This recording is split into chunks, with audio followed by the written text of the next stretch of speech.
mo. Ayan. Daanan nyo sa nang ganyan, daanan nyo, ganun, daanan nyo. Tapos after nyon, kukuha ka ng, wala kasi akong pulbo, fresh powder, ito na lang. At nag-live ka. Ito na lang ang ano natin. Huwag na, magla-live pa. Ito na lang. Papagandang si Diwata guys. Ayan, fresh. Oh, baka yung Christmas party niya mamaya. Lo, Diwata oh. Ito naman, yung fresh foundation naman to. Drawing oh. Anong drawing? Papaganda ako, baliw ka.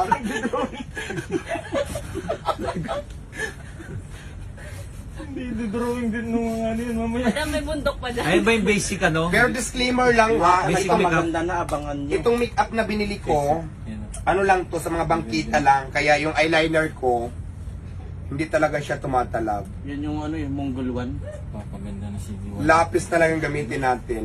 Tingiran na Number 2 Diwata. yan, madam. Number 2. Yan. Mongol to ang gamit Ayun niya. na, oh. Oo, ayan. Ayan, mataray. Sino ka dyan? Mataray yung peg niya ngayon, parang tendera sa Si Diwata kantin. guys, kabisado niyo yung mga galangon sa atin. Mga mukha niya. Galing ka pala mag-makeup. Tao rin ng Natural. kilay, oh. Nag-test na yan. Oh, nag-test na si madam. Makeup, ayun oh. Siya lang mag-isang mga. Nag-aral ako ng vulcanizing. Ganda ng ano, ganda ng kurbada ng kilay, no? Palaban, pak, madam. Abangan nyo mamaya.